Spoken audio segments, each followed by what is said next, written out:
તો અષાઢી બીજ અને સાતમ આઠમના તહેવાર પૂર્વે ખાદ્ય તેલ મોંઘું થયું છે। સિંગ તેલમાં સતત તેજીનો માહોલ જોવા મળ્યો છે। સિંગ તેલના ભાવમાં ભડકો થતા ગૃહિણીઓનું બજેટ પણ વિખાયું છે। છેલ્લા એક સપ્તાહમાં સિંગ તેલના ભાવના ડબ્બે 70 રૂપિયાનો વધારો થયો છે।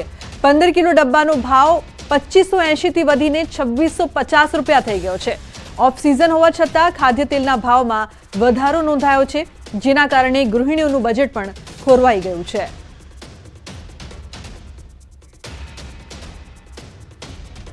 તો અમદાવાદ કોંગ્રેસ ભવન ખાતે થયેલા પથ્થરમારાની ઘટનાને લઈને શક્તિસિંહની પ્રેસ કોન્ફરન્સ। ભાજપ ગુજરાતની પરંપરાને અસ્મિતાનું ખંડન કર્યું છે।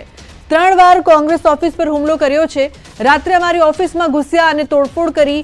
પોલીસ ફરજ પર હતી પણ પોલીસે કોઈની અટકાયત ન કરી। કોંગ્રેસ પક્ષમાં જ તોડફોડ કરનાર સોશિયલ મીડિયા તેમના પેજ પર મોકલે છે, છતાં કેમ કોઈ કાર્યવાહી નથી થતી। ભાજપ મેસેજ કરે છે કે ત્યાં જઈને પથ્થરમારો કરવાનો છે, છતાં પોલીસ દ્વારા કોઈને પકડવામાં આવ્યા નહીં।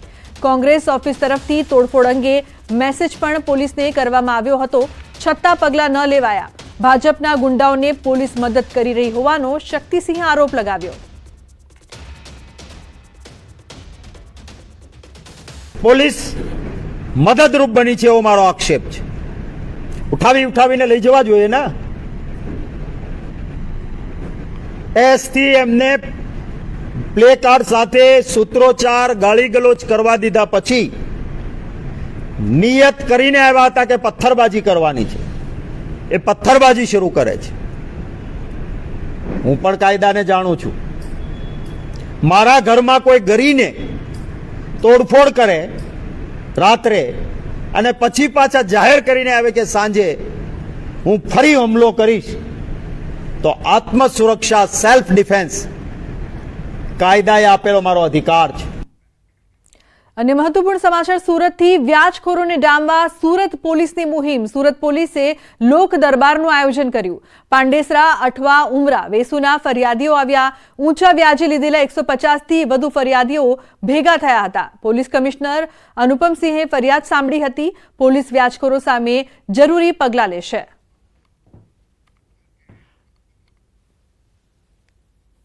ઝોન 4 વિસ્તારમાં આવનાર 6 પોલીસ સ્ટેશન વિસ્તારના અહીંયા લોક દરબારના આયોજન કરવામાં આવેલા છે, જેમાં લગભગ જો 30 જેટલા ફરિયાદી આપણા પરિવાર સાથે અને લઈને આવ્યા છે।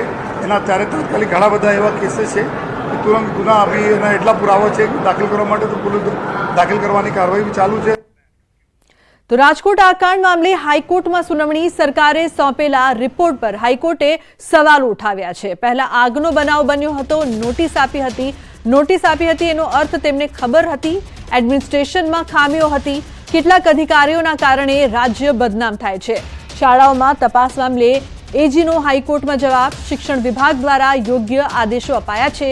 શાળાઓ બંધ કરવી એ કોઈ સમાધાન નથી, તો જરૂરી કાર્યવાહી। આગની ઘટનાઓમાં જાગૃતતા જરૂરી છે।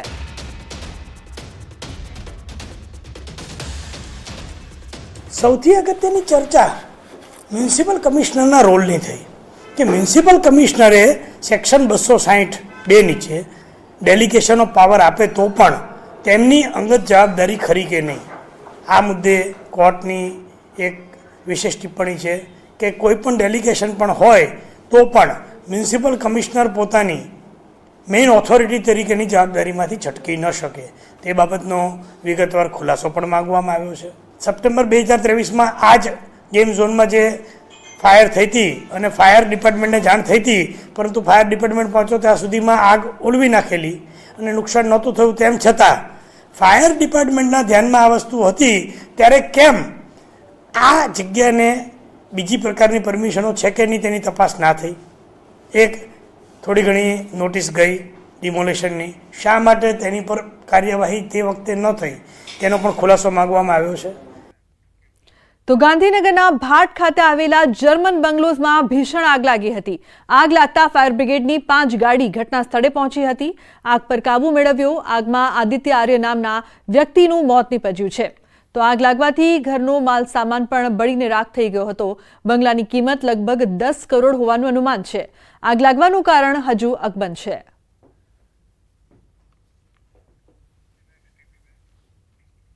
તો અરવલ્લીના મોડાસાના મેઢાસણ પાસે કારમાં ભીષણ આગ લાગી હતી.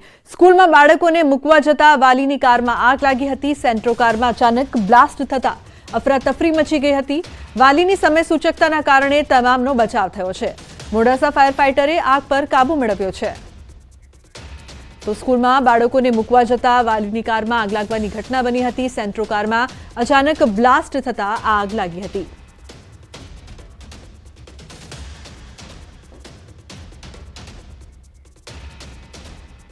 સમાચારનો પ્રવાહ યથાવત રહેશે. હાલ રોકાઈશું એક બ્રેક માટે. આપ જોતા રહો ન્યૂઝ 18 ગુજરાતી.